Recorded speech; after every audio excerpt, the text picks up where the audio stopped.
এই ভিডিওটা যদি অপু গ্রেপ্তার হওয়ার আগেই করেন তাহলে আগে কেন প্রকাশ হলো না, বা যার কাছে তিনি দিয়ে গেছেন সে কেন প্রকাশ করলো না, এই বিষয়টা উদ্ঘাটন করা প্রয়োজন।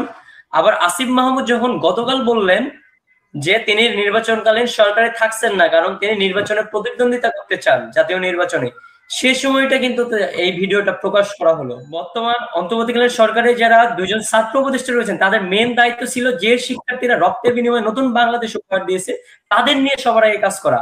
আহতদের এখনো সুচিকিৎসা হয় নাই, নিহতরা এখনো পুরোপুরি পুনর্বাসিত হয় নাই। এই বিষয়গুলো আমাদের ভাবায়, আমাদের কাদায়। তাহলে এই ছাত্র উপদেষ্টারা কি করবে? অন্তর্বর্তীকালীন সরকারের যারা বর্তমানে দায়িত্ব রয়েছেন তাদের স্যাক্রিফাইস কতটুকু, 24-এর গণঅভ্যুত্থানে তাদের অবদান কতটুকু ছিল? মিডিয়া ট্রায়ালের শিকার হচ্ছে এটা কোনোভাবেই বলার অবকাশ নেই, কারণ পুরো মিডিয়াটাই তো তারা হ্যান্ডেল করছেন। আমরা যদি দেখে থাকি তাহলে প্রত্যেকটা ন্যাশনাল মিডিয়াকে বলা আছে প্রতিদিনের টক শোতে একজন এনসিপির প্রতিনিধি রাখা বাধ্যতামূলক, পূর্বে যেটা ছিল বৈষম্যবিরোধীর কাউকে রাখা, বা তারা যেখানে যাচ্ছেন বা যেটা বলতেছেন সেখানে সব সময় চারপাশ থেকে মিডিয়া ঘিরে ধরে থাকে। মিডিয়া তাদের বাইরে যেতেই পারেন না, বা তারা যেভাবে মিডিয়াকে পরিচালনা করেন সেভাবে মিডিয়া বর্তমানে পরিচালিত হচ্ছে। তারপরেও যদি তারা বলেন যে মিডিয়া ট্রায়ালের শিকার হচ্ছেন, সেটা সত্যিই দুঃখজনক এবং এটা পুরোপুরি মিথ্যাচার করা হবে। এবং বিএনপির ক্ষেত্রেও সেম ঘটনা।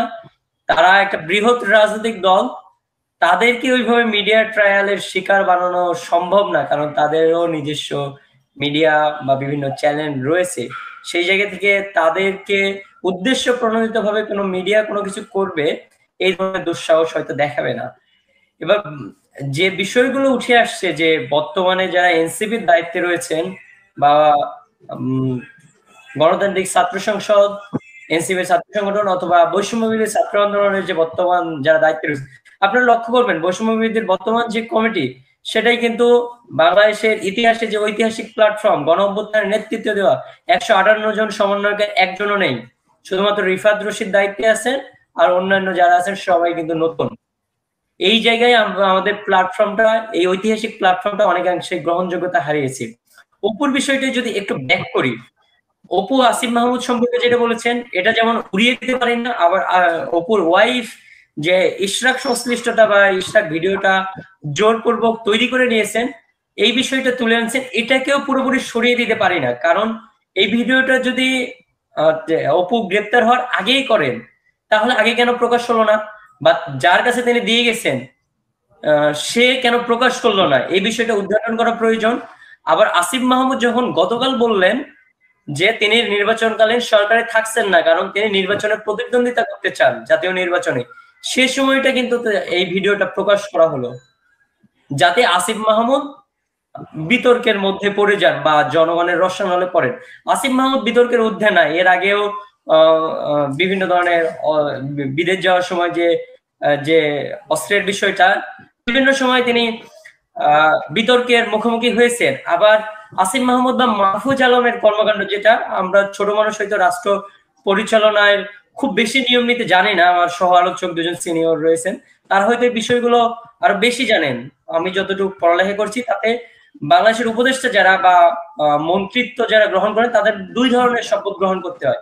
একে তার দায়িত্বের প্রতি কর্তব্য থাকা মেন শপথ, যেটা আর একটা কিন্তু রাষ্ট্রের যে নীতি নির্ধারণী বিষয়গুলো সেটা তিনি সরাসরি জনগণের সামনে তুলে ধরতে পারবেন না, এই কথাটাও তাকে কিন্তু দিতে হয়। কিন্তু আমরা দেখতে পাই যে ছোটখাটো যে কোনো বিষয় আসিফ মাহমুদ, সজীব ভুইয়া এবং মাহফুজ আলম তারা কিন্তু ফেসবুকে পোস্ট করে জাতির সামনে উপস্থাপন করেন।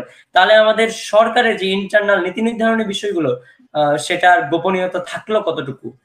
এই জায়গাগুলো থেকে আমরা আসলে নিজেরাও এক প্রকার বৈষম্যের শিকার বলা চলে। যে আমরা আমাদের যৌক্তিক বিষয় নিয়ে কথা বলছি, আমরা ধরেন প্রতিটি শিক্ষা প্রতিষ্ঠানে ছাত্র সংসদের দাবি করছি, কিন্তু আমরা সেটা পাচ্ছি না। বাংলাদেশে অনেক পরিবর্তন হয়েছে কিন্তু শিক্ষা সংস্কার নিয়ে এখনো কোনো কাজ হয় নাই। বর্তমান অন্তর্বর্তীকালীন সরকারে যারা দুজন ছাত্র উপদেষ্টা রয়েছেন তাদের মেন দায়িত্ব ছিল যে শিক্ষার্থীরা রক্তের বিনিময়ে নতুন বাংলাদেশ উপহার দিয়েছে তাদের নিয়ে সবার আগে কাজ করা। আহতদের এখনো সুচিকিৎসা হয় নাই, নিহতরা এখনো পুরোপুরি পুনর্বাসিত হয় নাই। এই বিষয়গুলো আমাদের ভাবায়, আমাদের কাদায়। তাহলে এই ছাত্র উপদেষ্টারা কি করবে? অন্তর্বর্তীকালীন সরকারের যারা বর্তমানে দায়িত্ব রয়েছেন তাদের স্যাক্রিফাইস কতটুকু, 24-এর গণঅভ্যুত্থানে তাদের অবদান কতটুকু ছিল? ডক্টর মোহাম্মদ ইউনূসকে যখন প্রস্তাব করা হয় প্রধান উপদেষ্টা, তখন এমনও শুনেছি যে তিনি তখন বলেন যে আমাকে কাজ করার সুবিধার্থে আমাকেও কিছু আমার আশেপাশে যারা রয়েছে তাদেরকে দায়িত্বের জায়গায় রাখতে হবে, সে অনুযায়ী কিন্তু পরবর্তীতে রাখা হয়েছে। আমরা এটা সত্যতা কতটুকু জানি না, এই ধরনের বিষয় শুনেছি।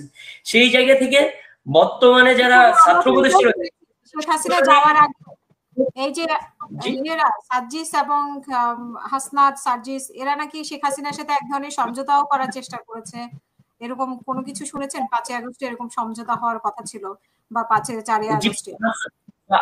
5ই আগস্টের আগে এই বিষয়গুলো নিয়ে আমাদের অনেক মতবিরোধ হয়েছে। কোটা সংস্কার আন্দোলনের পক্ষে অনেক শিক্ষার্থী ছিলেন, সেখানে ছাত্রলীগের অনেকেই ছিলেন, কিন্তু এক দফার পক্ষে সবাই ছিলেন না। সার্জিস ভাই ছাত্রলীগ ব্যাকগ্রাউন্ড থেকে এসেছেন, এটা অস্বীকার করার কিছু নেই।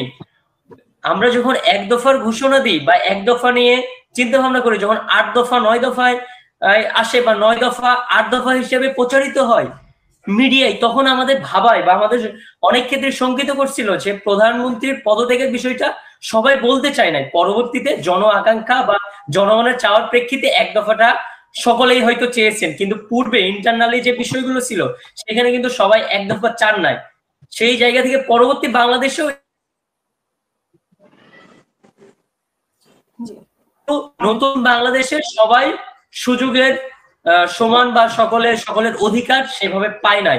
এনসিপি বর্তমান সরকারের ছায়াতলে গড়ে ওঠা একটা রাজনৈতিক সংগঠন, এটা মানতেই হবে। তার সাথে বাংলাদেশ সরকারের ছাত্র উপদেষ্টা দুইজনের সরাসরি যোগসাযোগ রয়েছে। এই জন্য তাদের সংশ্লিষ্ট যারা রয়েছেন তারা বিভিন্ন ধরনের সুযোগ সুবিধা পান রাষ্ট্রের প্রত্যেকটি ক্ষেত্রে।